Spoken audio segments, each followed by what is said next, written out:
Today is the second day of the July-August 1986 retreat.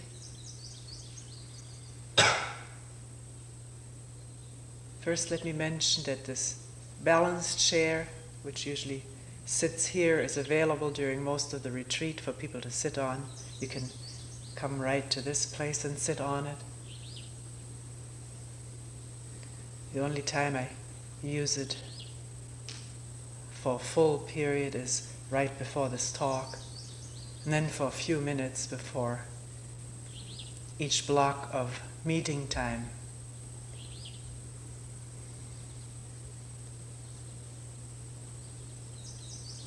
It has some squeak-proof mechanism right now, so it is not collapsible. So if you wish to carry it in for the talk, it is sitting in front of the hall, carried in, already set up.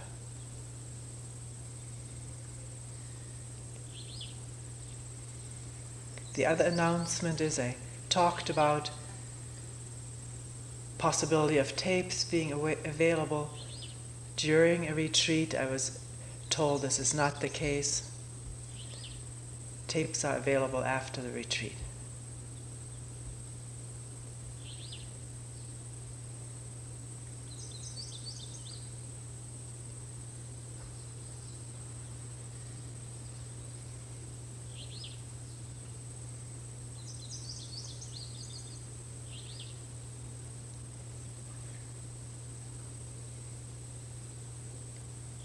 Yesterday, when we talked in great detail about how to listen to a talk such as this,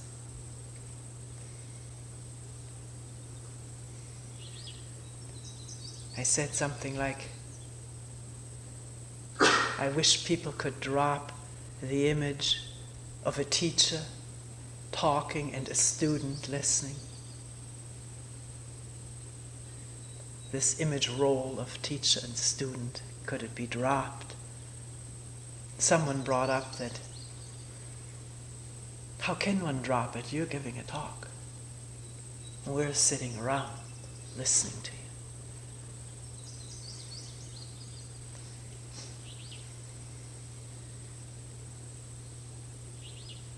Actually, if I was a storyteller, and you were sitting around listening, you would not necessarily, because of that format, say you're a teacher. I was a storyteller. But I'm not a storyteller either. Some people say I tell too few stories.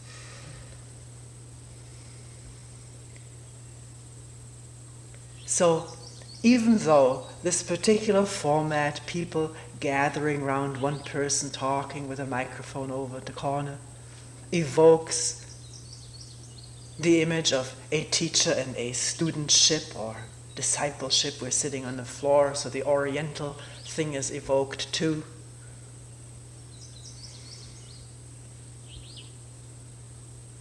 Doesn't it depend entirely on how one listens, whether this image can survive?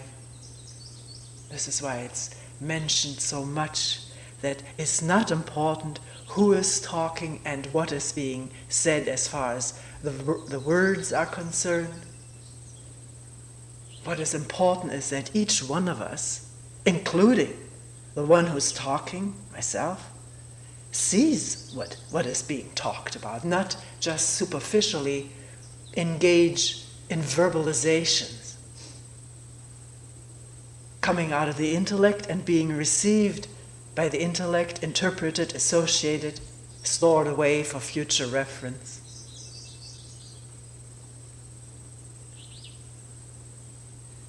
There's nothing that I have to impart as ordinarily a teacher does, a teacher of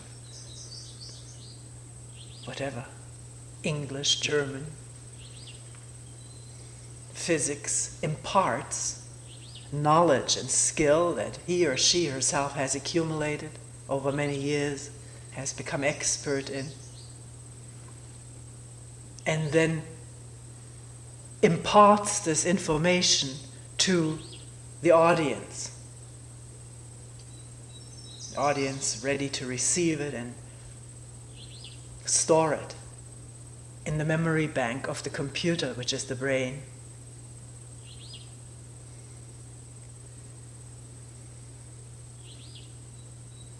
But here there's almost no information being imparted. What is talked about is our common human problems, dilemma.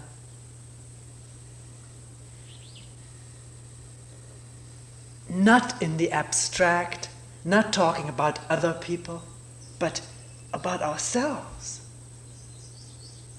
Because there is a possibility to seeing for oneself how the mind plays tricks and entraps.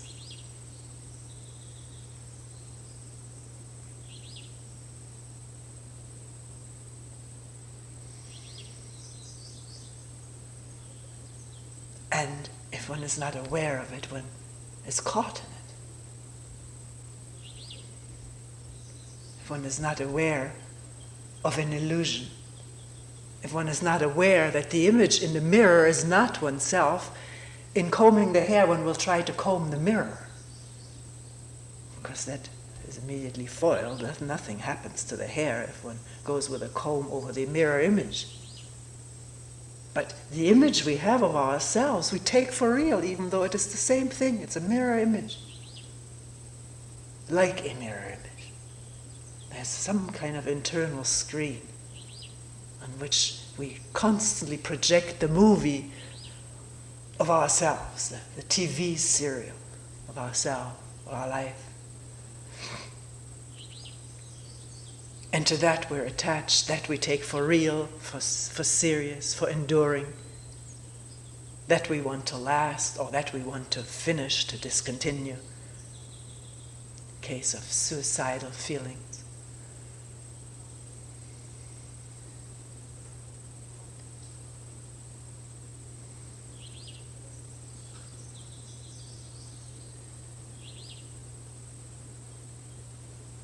So this is not imparting psychological information about human beings, but pointing out things which on the spot can be looked at and seen, or at any time, by each one of us, not because one knows it, but because one sees it to be so.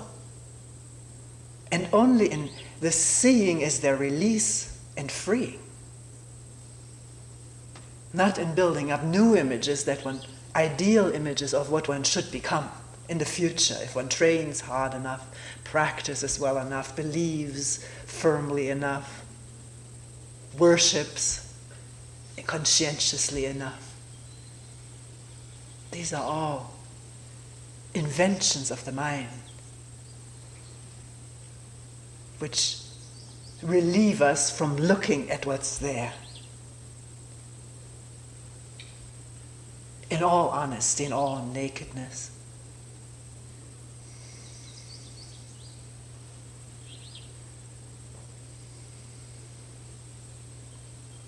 The person with whom we were talking about this in the meeting said, "But what about the assertions that you make? You do make assertions." And what was mentioned was the statement that we were all very much alike, not separate from each other, not really fundamentally divided from each other.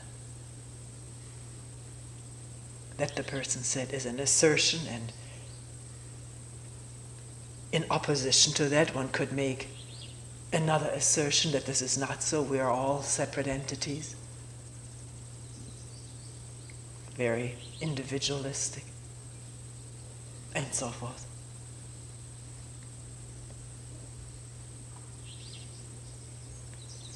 I don't mind people questioning what is felt as being an assertion, and on the contrary, this is a live work if one starts looking at it again, not accepting what is being said, framing a statement and hanging it on one's wall. We're all alike.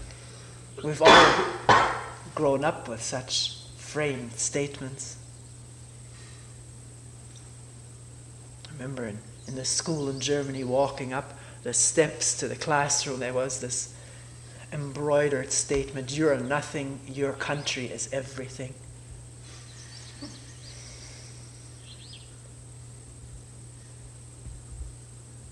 Or the common good goes before the individual good. All such statements leading up the stairs, and they became your own. They were deeply ingrained there in the mind. Even though as a child one doesn't understand all these philosophical assertions. And yet one duly remembers them because one is questioned about it, and one is good if one feeds them back to the teacher. Here, if you feed something back to me that you've heard and remembered, that bars all creative inquiry. Then there's nothing going on. Except memory and talking from memory, which is not alive. Alive inquiry and alive investigation.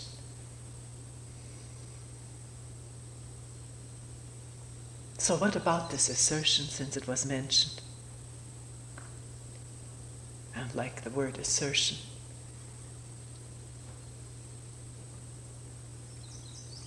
as I see it, it is a fact that fundamentally we're all very much alike, albeit having very different characteristics through different kind of inheritance, temporary inheritance packages, which come from a great pool of inheritable traits passed on through our parents and forefathers, foremothers. Have different traits, talents, hair color, size, shape, looks, and of course different upbringing. But we all have upbringing. We all human beings were born as very helpless little babies.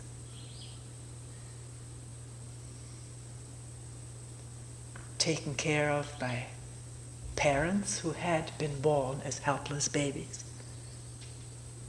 and are now passing on what was done to them to the newborn and the growing child.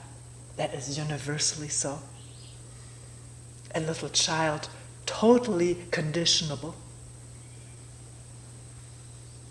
because of the need to be nourished and kept warm and held.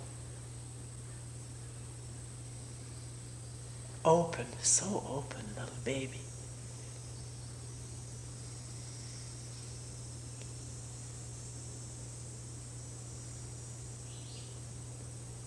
And yet, in growing up, developing defenses, because all of us, all human beings as children have been hurt in one way or another, to one degree or another,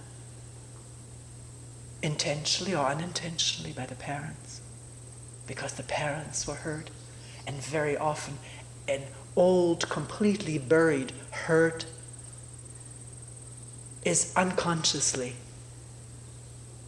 maybe only with very dim awareness, sort of revenged on with the growing child.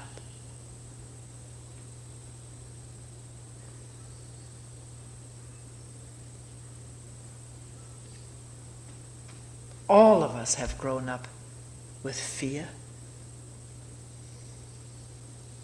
Fear of not being secure.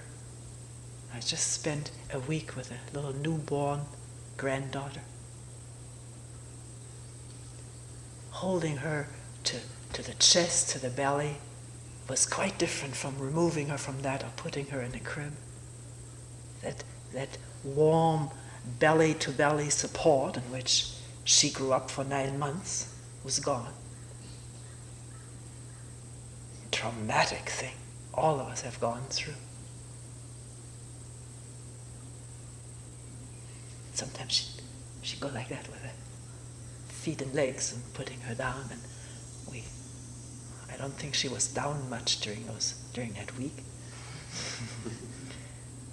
Not just the grandparents, the parents too. It's the second child. One does much more often for the second child than for the first. First one is still more into principles of upbringing of babies. Not always. So there's already the fear of not getting enough food before the feeding, the powerful crying and the going to it. Boom, right onto the breast. Trying to get all she can. And then for most of us, another baby coming.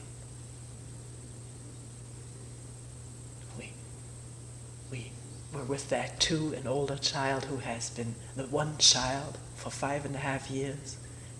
And now mom comes home from the hospital with a new lover at her breast, carrying around all the time. Not that this mother didn't pay attention to the son, but for him it was a totally changed situation. And things came out in him that we'd never seen before, which are immediately being talked about, trying to educate around it, to train, be this way, be that way.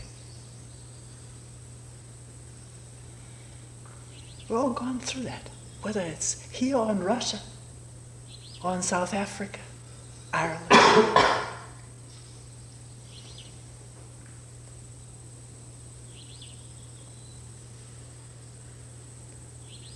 The schooling, which not everybody is going through, but there's training everywhere. Here in the literate countries, the schooling. The little boy who had just started his schooling at that time that the baby was born, maybe was partly of that, didn't want to go to school. I heard his mother say, "You have to go to school. It's no longer play. Many people don't want to work, but they have to work. Many kids don't want to go to school, but they have to." Sort of society closing in on this little free boy who used to play and do things just like he felt doing, and now you have to do something.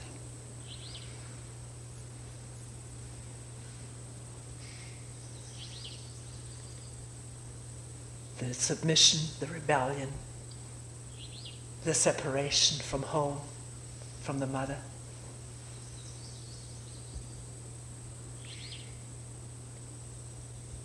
And then, when there's fear, the storytelling to assuage the fear of who is guarding over one, or the whole church training setting in at an early age. A little cutout paper on the refrigerator, coloring in Benjamin and coloring in Jesus. Jesus loves me, it says underneath.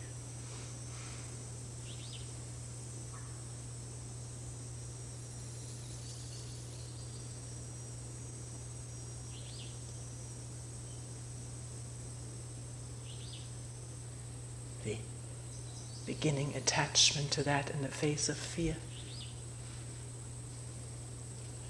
I could go on for hours.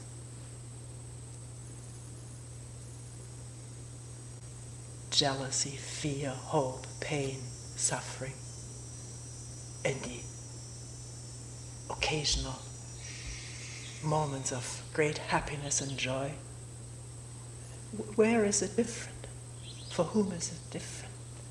Because you could say, right now in Ethiopia, in the Sudan, there's not even an occasional happiness. Not the way one sees these people on the screen. And yet, if we were in that same situation, we would be the same way. If they were in our situation, it'd be the same way.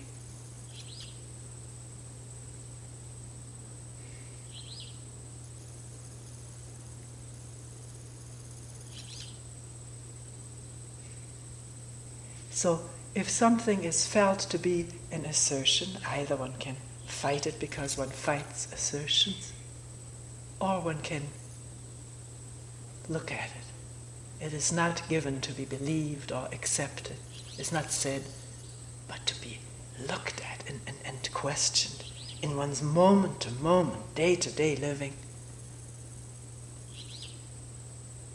And the questioning not just narrowing, zeroing in on myself and my problems, but open to each other. Whether we're living in close proximity or whether we're just temporarily sitting on a bus together or in a doctor's office.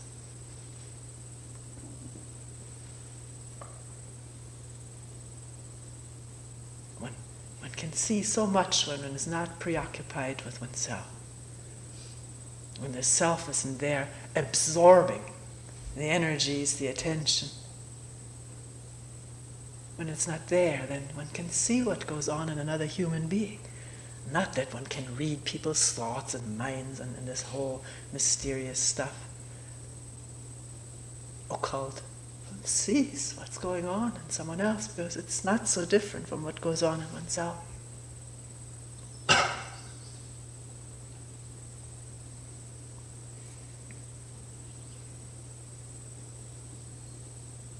So, even if the format of sitting around here and listening to one person may evoke this image, she's the teacher, I'm the student, question it and look whether it holds water.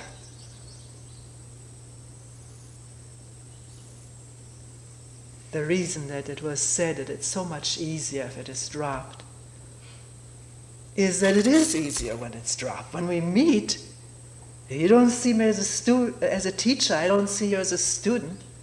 We can really work on an equal level.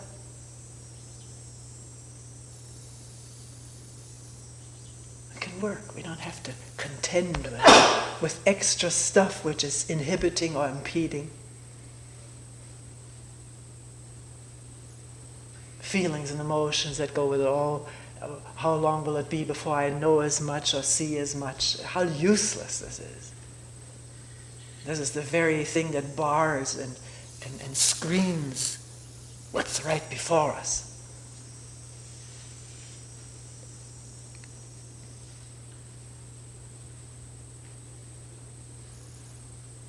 Yet it's good somebody brought it up, so more is being said now about it. So do not hesitate to bring things up, please. Something else that came up with several people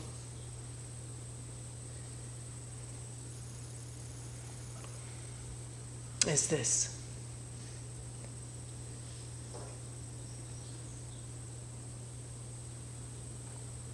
One hears about seeing something completely or being open, and it is talked about how we act, how automatically or compulsively, whatever. And then hearing that, a person says, I feel guilty. I feel guilty about what I see. Or I feel guilty about not being open, not being able to see. What happens? Let's immediately look at it. This is, all of this stuff is prime things to look at. Why does one feel guilty if one sees what has been pointed out?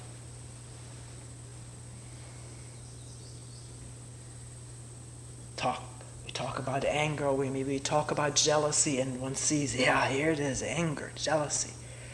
And then one feels guilty about being that way.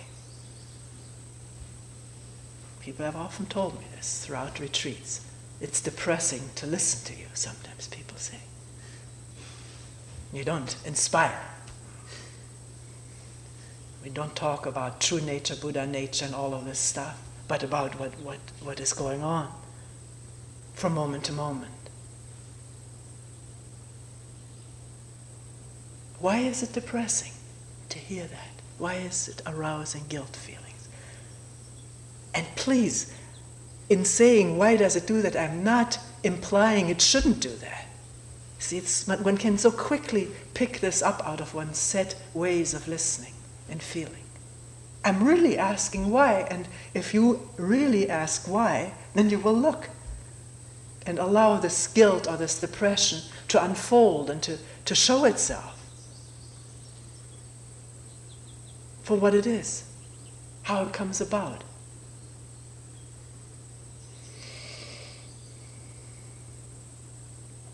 If I feel guilty when I see I'm this way, doesn't it have to be because I would like to be some other way?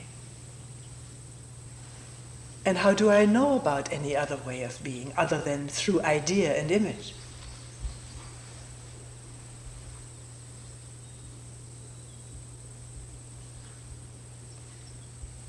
We've been raised, all of us, with ideal images of what we should be like. Parents have instilled it into us because their parents instilled it into them. Maybe they rebelled against it and now they instill a new image in their children. But it's the same process. Instilling something. Be this way, don't be that way. And rewarding this way, punishing that way. And then, of course, we've read books, we have our heroes, we watch shows. These days, for the little children, it's amazed. The new heroes are all these super muscular things with little men and women, little bikini sort of clothes on. And these muscles just bursting out of those few clothes. Benjamin has a whole array and he can never get enough of them. These are the bad ones, he says, and these are the good ones. And there's also Bionic Woman. It's not just all male anymore. It probably sells well to have a few women among there too.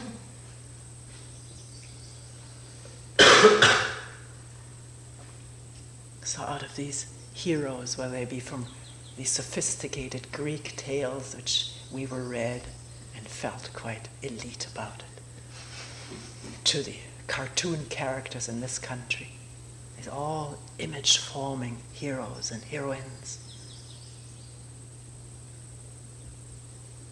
Strength, power, endurance, invulnerability of these characters. And here one's vulnerable, helpless, insufficient feeling. Me. And when this is pointed out, then there's the guilt that I'm not like that. Like what? See it, whether that is an image that comes in there. And the comparison between what I see now here and the image of what I would like to be like. Or should be like. Guilt always implies also, if I'm not otherwise from what I see I am, then there will be some punishment. It's vague often. I'm doing evil then, because one was punished for bad, for being bad. Spanked or ostracized to the room or sent to bed without supper or some things. Every parent in their exasperation have to have something. Sometimes nothing works. Or the God is called in for help. God will see what you did. He will punish you.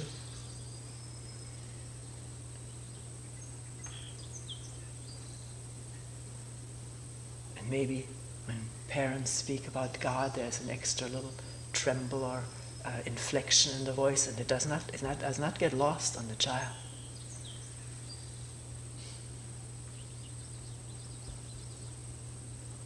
So this feeling guilty, feeling evil or bad, can that itself be seen just as what was seen before that evoked this response?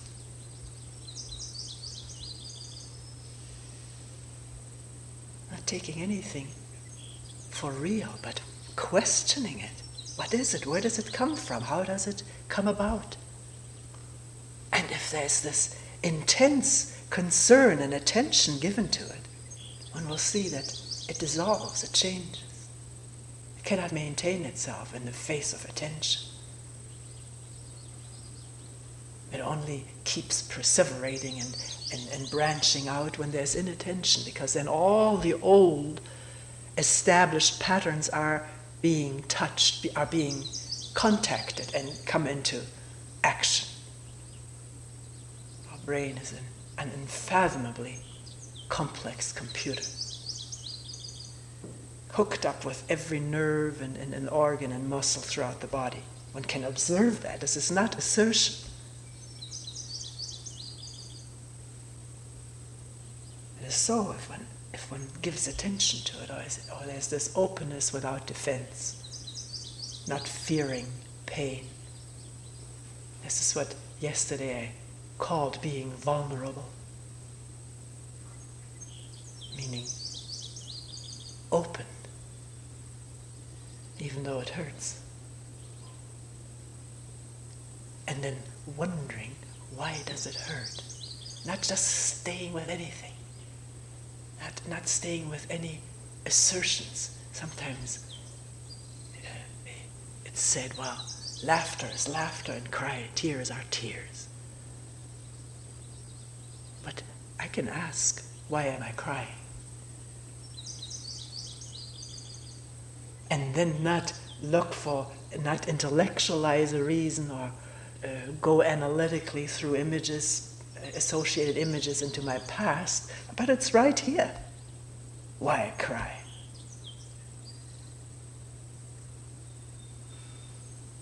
Because the cry and the laughter that's happening now has this whole past behind it. The whole past is crying and laughing.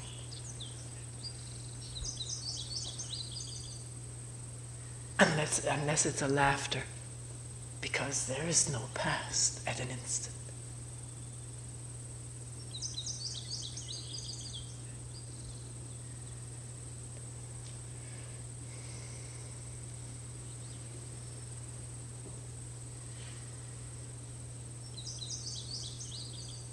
So please watch when something is heard and something is looked at and seen. Does one add to what is said? An implied evaluation? Or an implied judgment? You shouldn't be this way, you should be otherwise, and this is not said. But we add it, the brain adds it. And then, oh, I can't be the way she thinks I should be. She doesn't think at all how we should be. She's looking at how we are, including herself.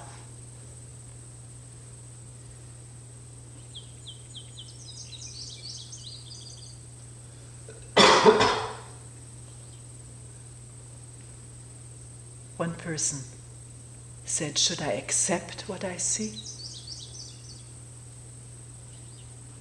No. Why accept it or why reject it? Who is there to accept it? Then there's already the past coming into play, my past values and training.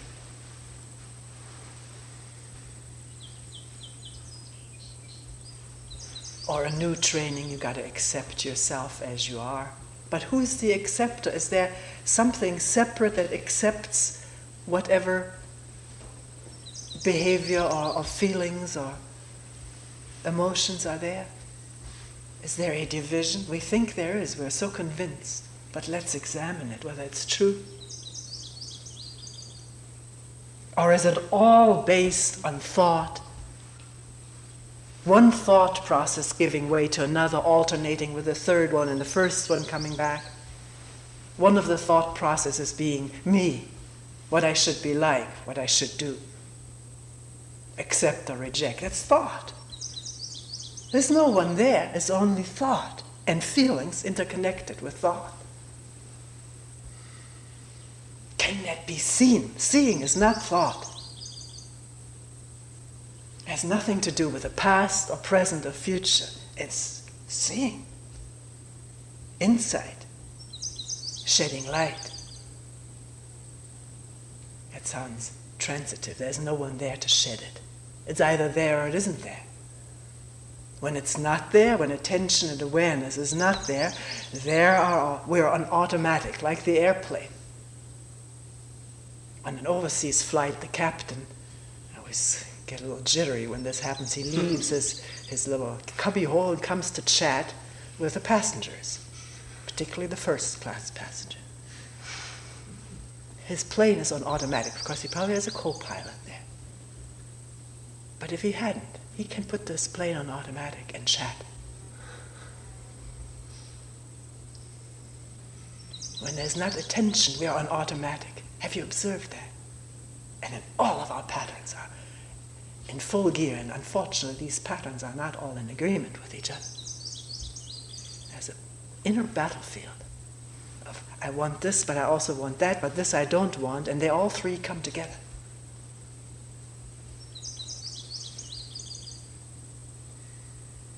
And then comes the thought, and with this I come to a new topic, then comes the thought, I should control myself.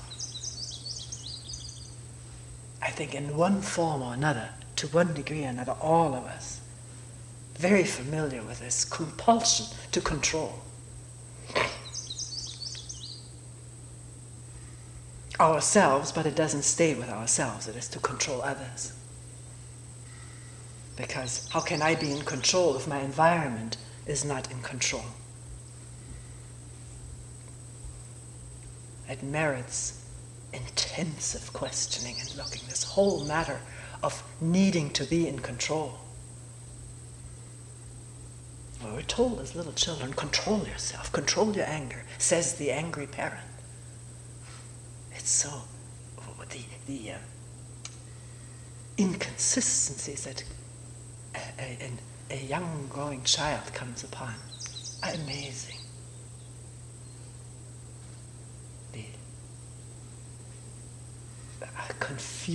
Confusing things. You're not supposed to hit somebody, but he gets hit.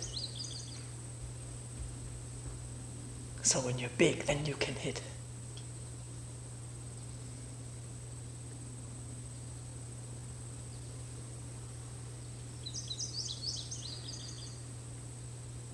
Control yourself,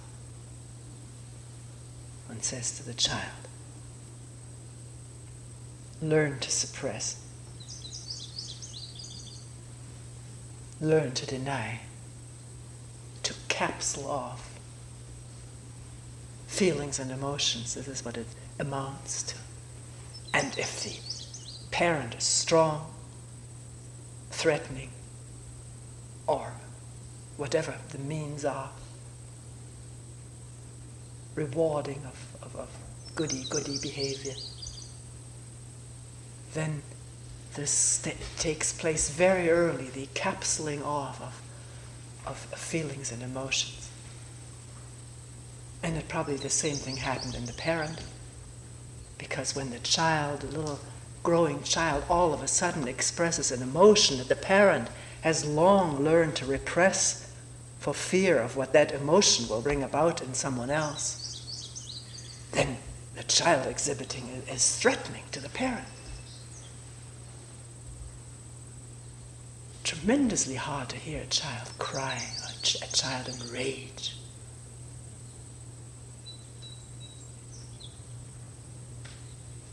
To really listen to that in all openness and to listen to what this evokes within.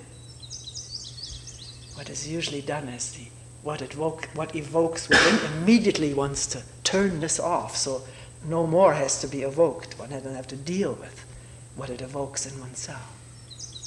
And this is how control is passed on from generation to generation. And with control goes atrophy.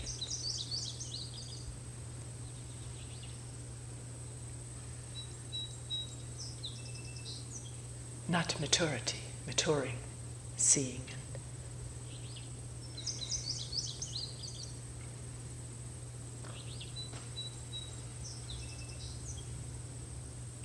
remember one time walking up the stairs. At that time, our son, little boy,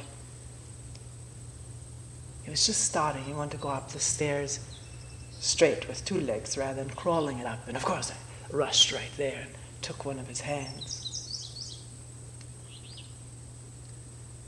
Or was it downstairs? I don't remember that. It was upstairs. I don't know whether it was the first time I was doing it, but one time it dawned on me, what was I doing to this hand? I was practically crushing it. I just gripped it so tightly, and the hand was just limply in that tight grip. And I, seeing that, or realizing it, let go of that grip, and something happened to that little hand. I wasn't limp anymore.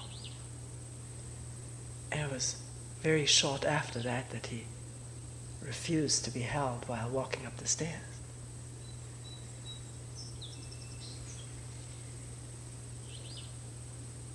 Which means taking a risk, he may fall.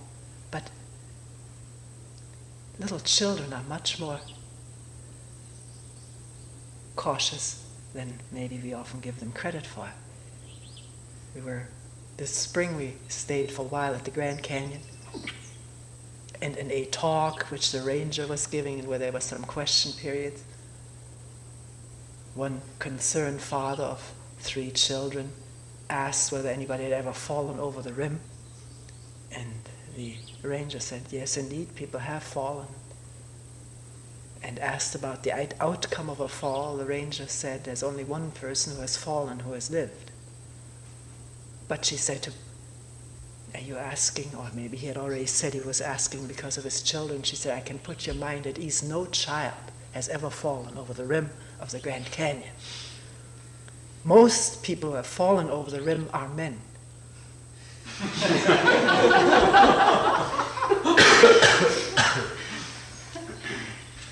And most of those men were photographers, trying to take that ultimate picture.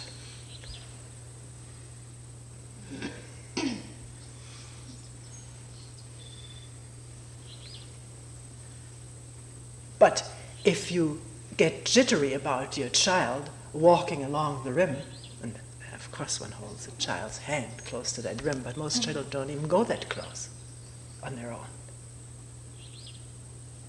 But if you chase after him, come here, hold my hand, then he may run away from you or defy you, and then there's no openness of seeing. Same with this training not to go into the street. A parent can be so neurotic about the child going into the street and screaming and running after him that the child will run into the street to get away from the parent. Nothing is, no inbuilt ways of looking and finding out and understanding can develop in the face of control. Or too much control. Of course, a child darts toward the street, one picks it up, there's no choice.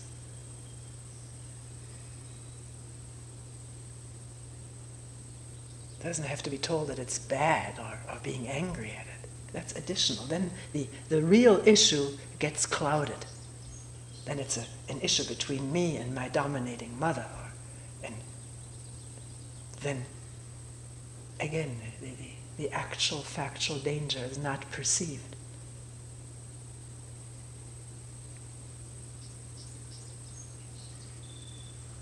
So, what about this need to control?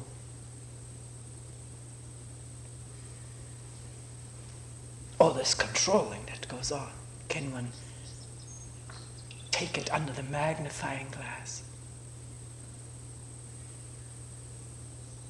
and discover all the ingredients of it? The sheer automaticness of it, habitualness, compulsiveness of it. And at the same time, the satisfaction of it, being in control, the image of someone being in control. But it always breaks down. Then one has to control again. There's power derived from controlling oneself of others, the satisfaction of power, the gratification of power, of having control over oneself and others, which puts one immediately into confrontation with others who also want to control. The whole male-female issue. Who controls whom? Who submits to whom? And is it necessary at all? Not, I must get rid of control now, but to observe it in its most intricate nuances as it happens. And the shakiness, the fear, the scariness of the control seems to wither away. Then what's going to happen? I'm going to fall apart.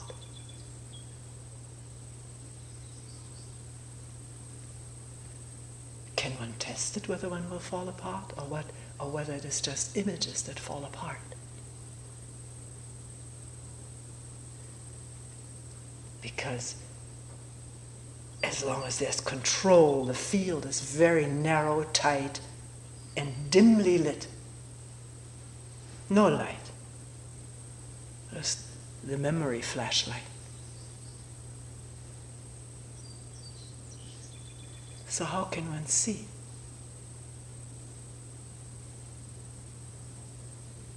What there actually is?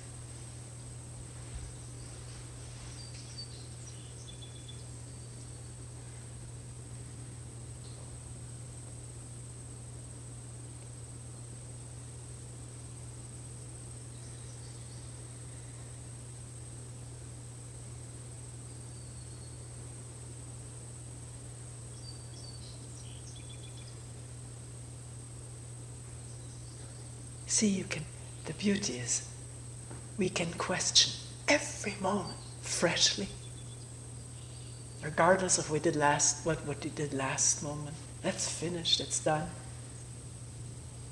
We can question now, right now. And maybe by looking and seeing, drop what is seen as being wasted energy. Separating energy, self-enclosing energy.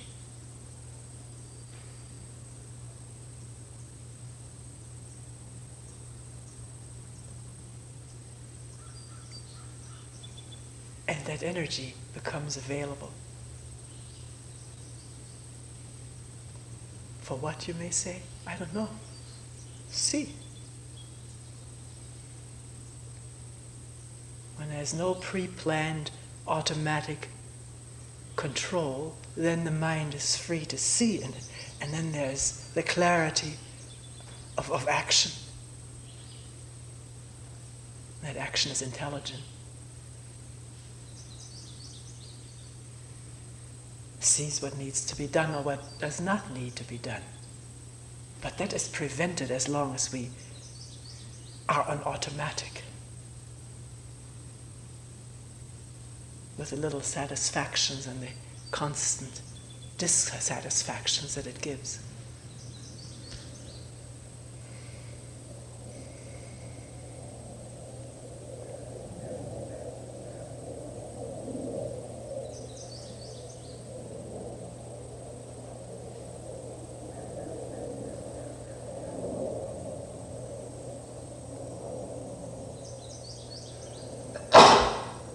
Question may occur to one, if I'm not in control, then what am I? Ask it. But don't just repeat it. Ask it and then listen. Once we ask a significant question, don't we have to be quiet and still?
One person asked,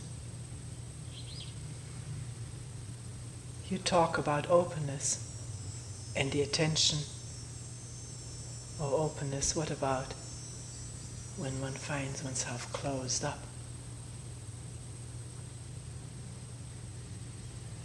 Well,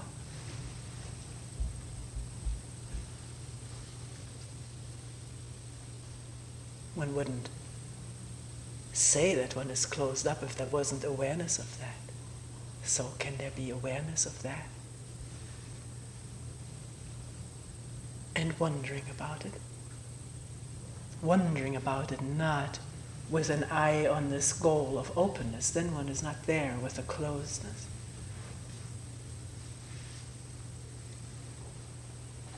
What is it?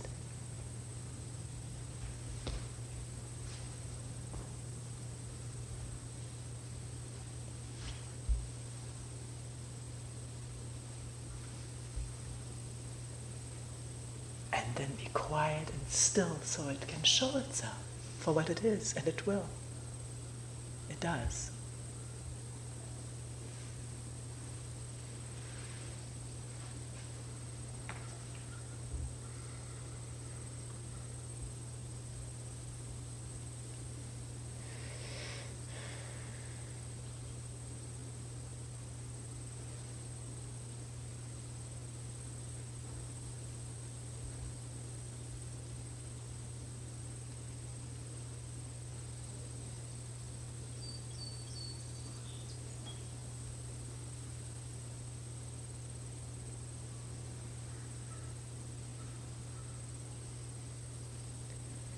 We will end here for today.